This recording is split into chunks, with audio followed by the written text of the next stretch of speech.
9h30, 11h. Europe 1, Culture Média. Thomas Hill. Et comme chaque jour, bien sûr, on démarre cette émission avec la session de rattrapage de Jean-Luc Lemoyne. Et vous avez en face de vous Gérald Brice-Viret, qui est un des boss du groupe Canal+. Hein. Je sais. C'est pour ça que j'ai le plus grand respect pour lui. Car je vous rappelle que si on veut gratter une invitation au César, c'est notre dernière chance.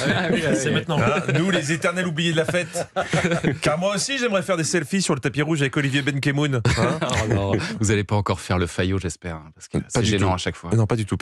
Franchement, si je devais dire tout le bien que je pense de Gérald Brice-Viret, on serait obligé de déborder sur Pascal Praud. Oh. Et c'est pas la tendance, Thomas. Restez à votre place. C'est pas la tendance. Alors, Jean-Luc, qu'est-ce que vous avez regardé pour nous aujourd'hui ? J'ai hésité. Mon cœur balancé entre Bonjour sur TF1, où Bruce Toussaint recevait Renaud Capuçon, et Chez Jordan sur C8, où Jordan Deluxe accueillait le comédien Jean-Christophe Bouvet. Ah. Alors, exceptionnellement, je vais vous passer un extrait de chaque interview, et vous me dites laquelle vous fait le plus envie. Le plus beau concert de votre vie que j'ai écouté. C'est vrai, Jean-Christophe, vous rigolez. Oui. Vous avez fait des parties fines avec des hauts fonctionnaires de l'État ? Absolument. Alors, on part sur quoi? La 2. Un concert de musique classique ou une partouze? C'est vous qui choisissez. Je vous cache pas que je suis comme Julien Pichenet, je suis nul en musique classique. Alors, un des deux choix m'arrangerait. Allez, on part chez Jordan. Ouais, il faut reconnaître que Jordan, il s'est accroché. Là, on parlait donc de parties fines. Il y en a eu avec des hauts fonctionnaires. Ah bon? Ouais. Mais alors quand c'est comme ça, je veux dire, faut se cacher. Enfin, je veux dire, ça doit être particulier, non? Oui, ça doit être particulier de se cacher, parce que d'habitude, les parties fines, tu peux les faire place de l'Étoile. C'est pour ça que moi, j'organise ça qu'avec des fonctionnaires de la Poste. C'est beaucoup plus tranquille. Et Jordan, que j'aime beaucoup, a une particularité. Quand il sent qu'il tient un bon sujet, sa voix part dans les aigus. Un peu genre comme une grande messe? C'est ça? Bah, il y a eu ça aussi. Oui, voilà, c'est bien, on y est, ça Je recommence. suis un peu calmé, hein. Oui, ça à mon recommence. âge. C'est bien ce que je pensais. Je vous Il est assure. heureux, là. Non mais il est formidable. C'est le seul animateur qui mue en direct dès qu'une réponse le surprend. Surtout jeune, à 18 ans, j'étais très exhibitionniste. D'accord, ok, ben on va passer aux questions cash. C'est parti. C'est étonnant. Hein. Alors Jordan, pour ceux qui ne connaissent pas, c'est avant tout un style, un phrasé. Bonjour, chers amis. Alors, il y en a quelques-uns qui ont des petits yeux. Alors ça, vous avez fait la rumba hier soir? La rumba. Jordan a 34 ans, mais hors taxe. Hein.